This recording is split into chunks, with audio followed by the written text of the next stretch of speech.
¿Qué tal? ¿Cómo les va? Bienvenidos otra vez a un espacio geográfico. En esta ocasión, y atendiendo un poco a la situación que se está desarrollando en estos días con el conflicto entre Armenia y Azerbaiyán, decidimos hacer una charla que refleje un poco qué es lo que está ocurriendo con este conflicto y trabajarla desde una perspectiva no solo teórica, sino también desde la experiencia de Marisol Cadeian, que es quien está residiendo en Armenia actualmente, es politóloga y nos va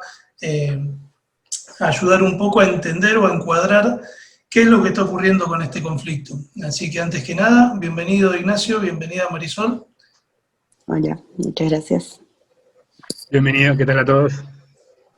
Bien, básicamente la idea de este video es, nosotros venimos trabajando toda una línea de entrevistas y de videos que están vinculadas con el contexto de pandemia y cómo la pandemia trajo o revivió algunas cuestiones que parecían olvidadas o que parecían diluidas en cierta forma en este contexto de globalización que nos encontramos atravesando desde hace ya varias décadas, y entonces surgieron una serie de interrogantes que con este conflicto que surge ya hace varios días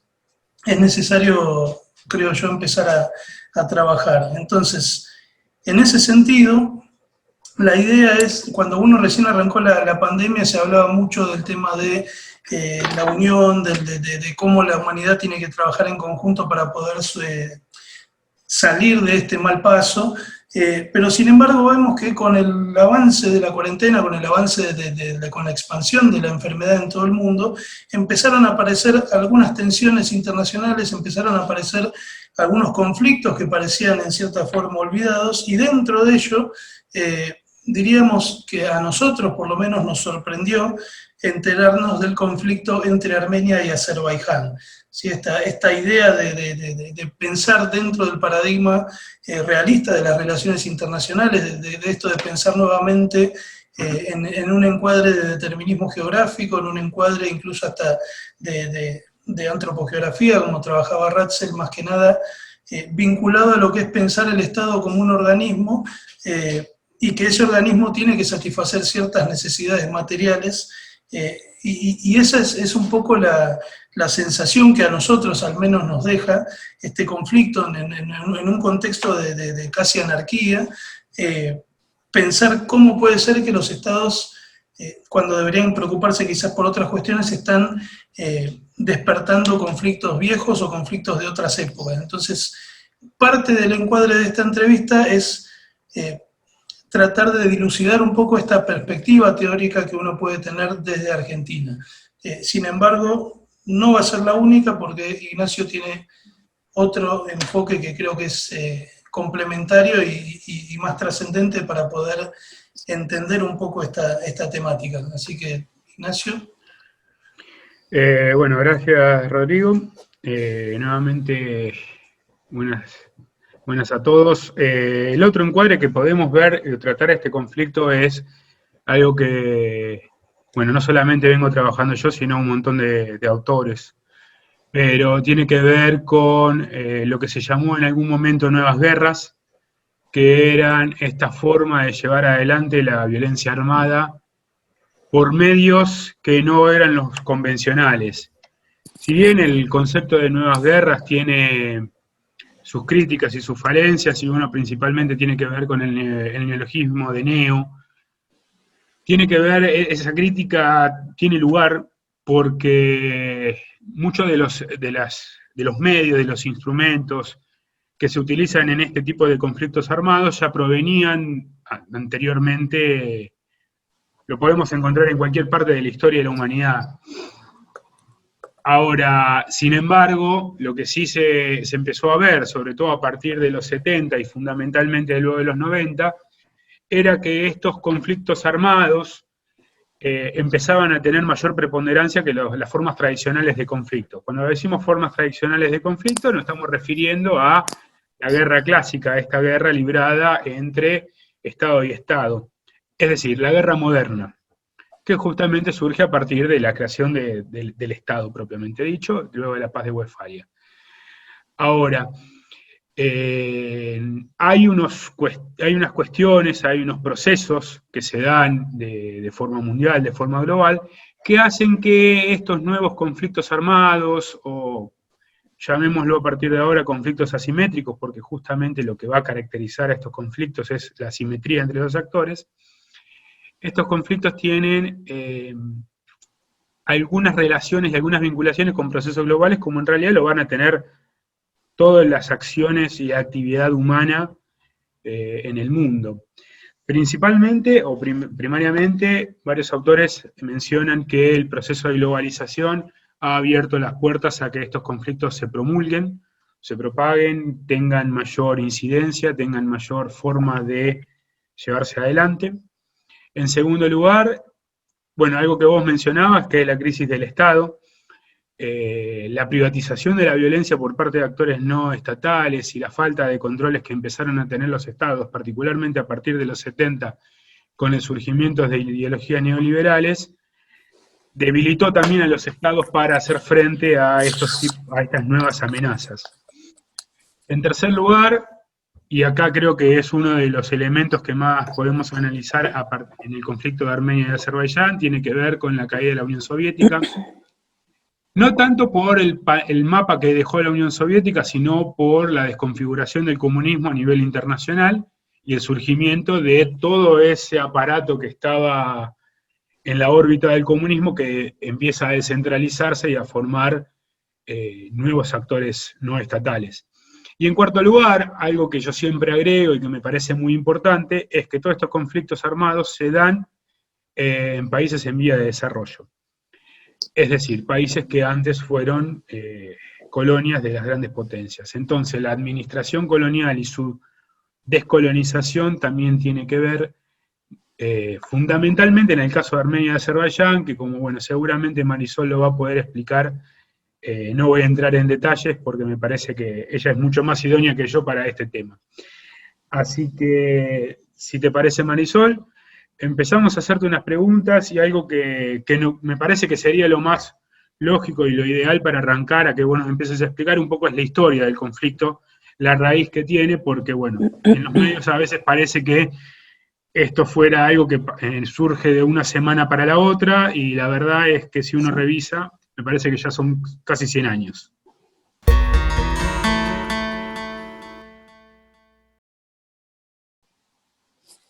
Bueno, gracias por la introducción. Bueno, el conflicto, como bien decís, viene de larga data. En la región de Nagorno-Karabaj, Artsaj, como la nombramos los armenios,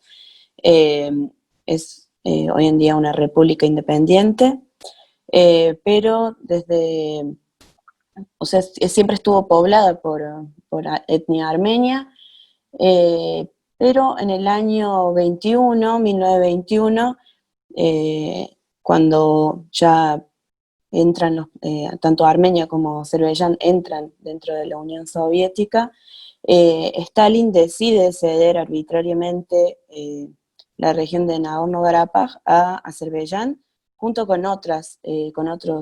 regiones, y el conflicto en sí, si bien hubo varios intentos de desplazamiento de población, se arranca con un 95% de población armenia en el transcurso de los años hasta el 88, cuando vuelve a resurgir todo este conflicto, baja a mediados de este periodo a un 75% aproximadamente de armenios en la región. Sin embargo, cuando ya la Unión Soviética empieza a caer, ya en el año 88 empiezan estos movimientos independentistas, en realidad también con el afán de unirse a Armenia en un primer momento, pero con toda esta cuestión también se dan en el 88 y en el 90 en Azerbaiyán dos pogromos, tanto en Bakú como en Sumgait, donde había población armenia en Azerbaiyán, y hay grandes matanzas y desplazamiento de armenios de esas regiones. empieza el conflicto armado y desde el 91 al 94 es cuando tiene lugar el mayor conflicto hasta el día de hoy. En el 91, Nagorno-Karabaj, Artsaj se declara república independiente, sin embargo no tiene reconocimiento a nivel internacional, o sea, es una república de facto, y en el 94, después de muchos años de enfrentamiento armado, con una desproporción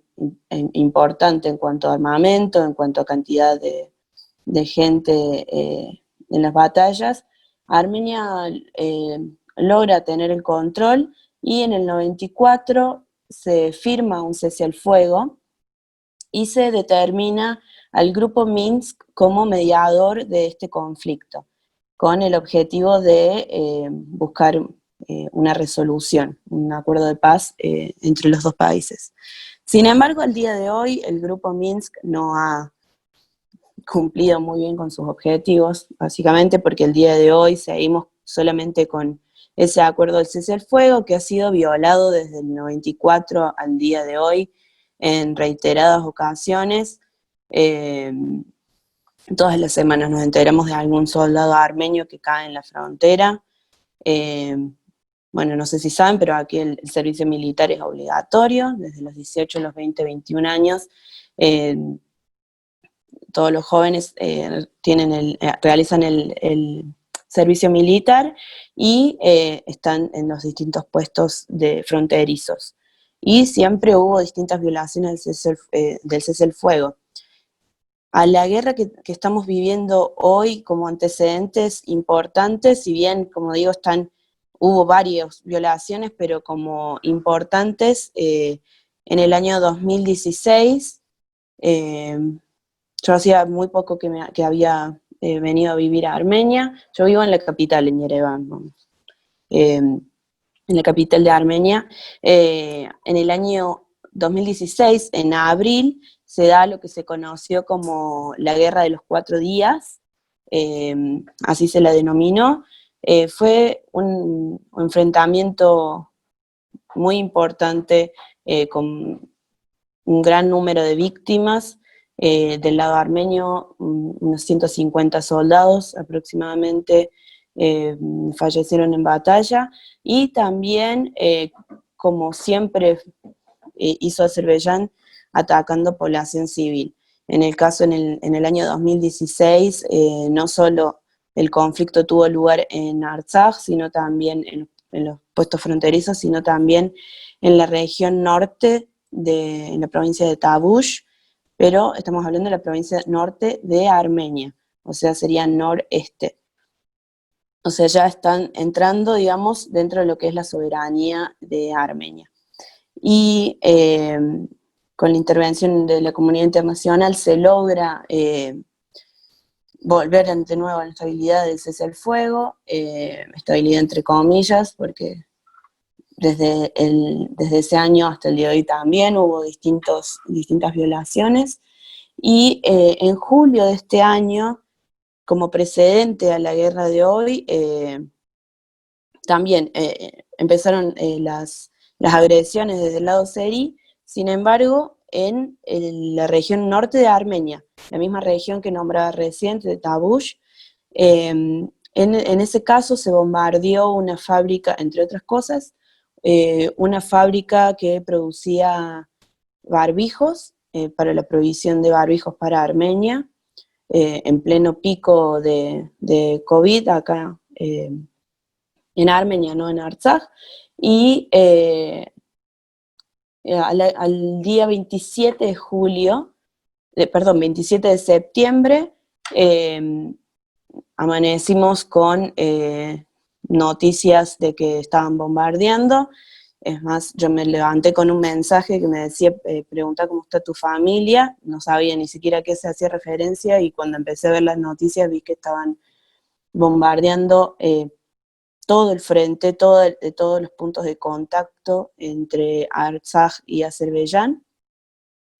Y ya desde el primer día empezaron a bombardear población civil, principalmente la ciudad capital, Stepanakert. Y bueno, desde Stepanakert comenzaron los bombardeos a distintas ciudades de Artsaj, ciudades importantes como Yuyi, por ejemplo, que es la segunda ciudad que se encuentra en lo alto de la región. Y bueno, la preocupación era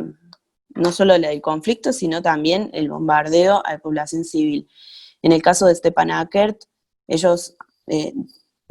la justificación es que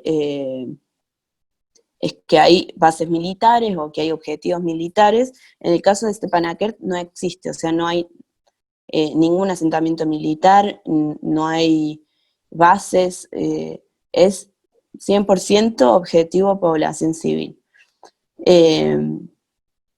Desde el primer día del conflicto, Azerbaiyán hace un bloqueo de todas las redes sociales y periodistas internacionales no pueden ingresar al país. Sin embargo, Armenia hace un llamamiento a todos, a todo periodista que quiera venir a cubrir el conflicto, porque además Azerbaiyán acusa a Armenia de haber iniciado el conflicto, ¿no? Cuando, por ejemplo, se venían viendo movimientos desde hacía ya varios meses, pero nunca se esperó que iba a hacer un ataque de esta magnitud. Y en mi caso, por ejemplo, yo había estado hacía 6 días en Artsaj, y bueno, cuando yo estuve ahí, o sea, le digo a mi familia, no son mi familia de sangre, pero sí nos han recibido, he vivido un tiempo ahí y nos han recibido como miembros de su familia. Entonces yo había estado almorzando con ellos, y en el caso de que hubiera habido un movimiento de esta magnitud, quienes son, digamos, mis hermanos de la familia, no hubieran estado sentados en esa mesa, porque para hacer frente a todo el armamento y todo el potencial armamentístico que tiene Azerbaiyán, es imposible que Armenia lo haya realizado, Artsaj lo haya realizado de un día para el otro, porque desde el día 1, desde el día 27, en Armenia y en Artsaj se dicta una ley marcial, y se hace un llamamiento a todos para alistarse. Ningún hombre podía salir del país, y bueno, a partir de ese momento, constantemente, se me cruza la gata, constantemente hubo enfrentamientos. Y bueno, al día de hoy siguen los enfrentamientos y siguen los ataques a la población civil. Otra cosa que es muy importante es que se probó la presencia de mercenarios sirios, yihadistas, y bueno, contratados por Turquía, que es gran aliado de Azerbaiyán, y ya, o sea, abiertamente han demostrado, han anunciado su apoyo incondicional a Azerbaiyán. También drones que se han bajado, que ha bajado el ejército armenio, se probaron que eran de producción turca, y al mismo tiempo, en el caso de Stepanakert, que se está bombardeando con estos misiles o bombas de racimo, que son ilegales, que han sido prohibidas a nivel internacional, están siendo provistas por Israel. Bueno, básicamente esos son todas las violaciones, también son todos los crímenes de guerra que se están realizando al día de hoy, lo cual es lo que más preocupados nos tiene a todos, porque todos tenemos nuestros amigos, vecinos que están en el frente de batalla. Los números no tienen comparación. Estamos hablando de que Armenia tiene casi 3 millones de habitantes, Artsaj 150.000 aproximadamente, Azerbaiyán 10 y Turquía 80. contamos a Turquía porque, bueno, están contando con el apoyo incondicional de Turquía, y, bueno, las declaraciones también de ambos países, ¿no?, que hacen poner en gran alerta a los armenios. Por un lado, Aliyev, sin ningún tipo de intención de resolver este conflicto de modo pacífico, dijo que iba a correr a los armenios como perros. En el caso de Erdogan, hace unos meses, en una entrevista abiertamente, él dijo que cuando estaban hablando del conflicto de Artsaj y de Armenia, él dijo abiertamente que había que terminar con lo que habían comenzado sus antepasados. Entonces, uno como armenio no puede no escuchar esas alertas, y que, bueno, y que se hable tan abiertamente y sin ningún tipo de tapujos eh, de este tipo de cosas, y que la comunidad internacional no haga oído de esas declaraciones, es muy preocupante. Las violaciones a los derechos humanos que se están realizando en este momento son muchísimas, y lo que creemos y lo que se ve es eh, seguir buscando la concreción de este plan panturquista que se inició ya hace más de 100 años atrás. Si uno ve el mapa de las dimensiones de Armenia, queda entre medio de este plan panturquista que se inició ya hace muchos años. O sea, es ínfimo, ¿no?, Armenia, en lo que es ese mapa. Y bueno, otra de las cosas que padecemos, además de los enfrentamientos, si bien no estamos nosotros en el frente de batalla, son los acosos cibernéticos también, los bloqueos de los hashtags, bueno, Azerbaiyán tiene muchos, o sea, invierte mucho también en todo lo que es el terrorismo cibernético, y bueno, existen miles de bots. Entonces apenas nosotros publicamos algo con algún tipo de hashtag, recibimos no solo que miles de mensajes dentro de esa publicación, denuncias. Entonces tanto Instagram como Facebook bajan las publicaciones o advierten, lo que ha hecho también que, por ejemplo, celebridades, por ejemplo, de Estados Unidos o de distintos países que han apoyado la causa armenia, han bajado sus publicaciones por la presión azerí, y porque, bueno, Instagram, por ejemplo, diciéndolo así burdamente, categoriza esas cuentas como no positivas. Entonces le hace distintas advertencias a las celebridades, en este caso, a quienes tienen muchos seguidores. Entonces también está esa presión por ese lado, quitan todas las publicaciones, y además nosotros que recibimos miles de mensajes privados, tanto en inglés como en armenio mismo, escrito por bots azeríes, diciendo que no vamos, que nos van a venir a cortar la cabeza, bueno, y también que Artsaj es de Azerbaiyán, pero siempre con una violencia y una agresión muy importante.